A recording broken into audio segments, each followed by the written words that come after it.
on this day of remembrance, we hear from retired Lieutenant Commander Stephen Rogers, who served as a U.S. Navy officer of naval intelligence and is now Executive Director of the Association of the U.S. Navy. Commander, good to have you on our show. Welcome. Oh, a pleasure to be here. Thank you. For sure. Now, firstly, thank you for your service. It's no walk in the park. Could you tell us a little about your time in the Navy? Perhaps one of the best decisions I ever made in my life. Being in the United States Navy brought me to a group of individuals, men and women of I can only say the greatest in the country, if not in the world, who came together for a common cause, and that was to defend the freedoms of the United States of America and freedom around the world. Got the best education that money will never buy with regard to the profession I was in with naval intelligence. So I would say my time was excellent. I miss it. I got to tell you, you reach a certain age and you got to go. But I was able to come back working with the Navy as the Executive Director of the Association of the United States Navy. But I do miss it. And so if you're looking at speaking to folks out there, perhaps some young people out there who are thinking about joining the military, what's your advice for them? Well, I've had many young people come and see me, as well as their parents, worried about their future. What should they do? How can they succeed? And every single one of them, I said, join the Navy. Join the Navy. You'll learn about teamwork. You'll learn about camaraderie. You'll learn about duty, honor, and country. You'll be with the finest people in the world. And you want an education? Join the Navy. They'll give you an education that surpasses any college in this entire nation. That's what I have guided them to do, and many of them have done it. And of course, there's a lot of sacrifice in there as well. There's hardship that, many see as definitely worthwhile. What are some of the potential risks there that people might be unsure about, and what do you say to those?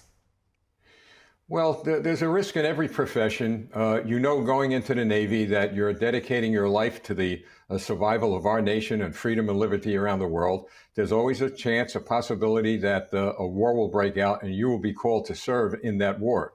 But I've got to tell you, it never bothered me, and it never bothered anyone I met in the Navy. We knew that this is what we signed up to do, and we had no lack of ability to go if it was our time to go. So once again, there's risk everywhere, but the risk here is high, and it's worth its while because it's about the survival of our country. And I do want to look into that, as we are facing major regional wars at the moment around the world. But the U.S. military is in a hiring crisis. They just can't recruit enough service members. What do you think is going on there? Well, I believe that'll end soon. I'll tell you, this has been a problem actually boiling for many, many years. Boiling from where? Our educational system. Young people are not taught about patriotism anymore. They're not taught in our schools, high schools and colleges about service to your country. All that hopefully will change very, very soon, and we will begin to see recruiting hit levels perhaps like we've never seen before. It's not the fault of the Navy or any military service, but I got to tell you, it's the shortfalls of our educational systems, beginning in elementary school all the way through college. But like I said, that's going to change because we're going to become, again, a country that will teach love of God, love of country, and patriotism.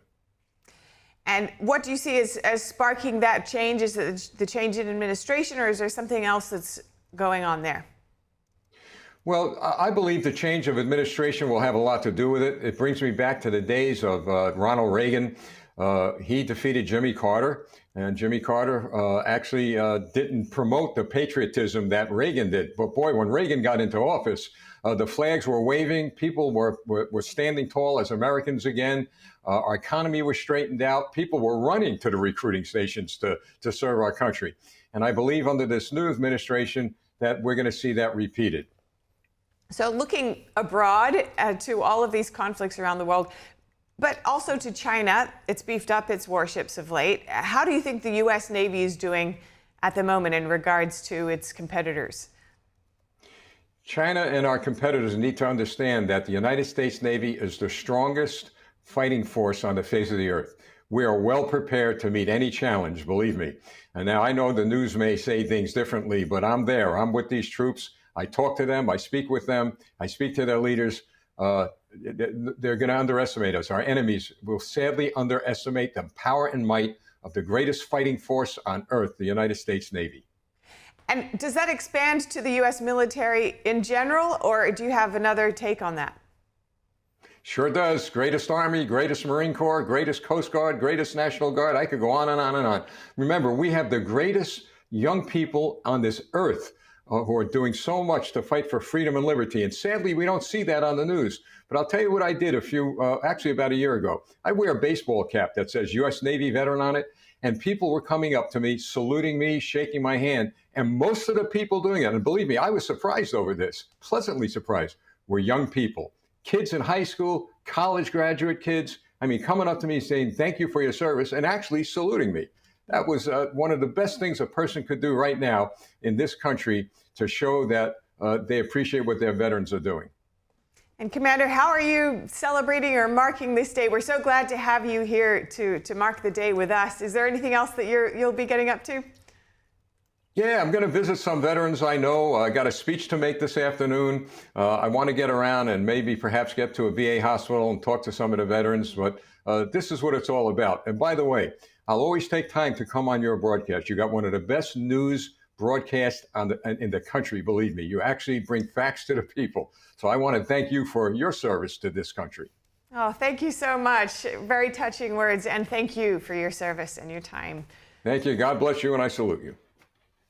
And to you.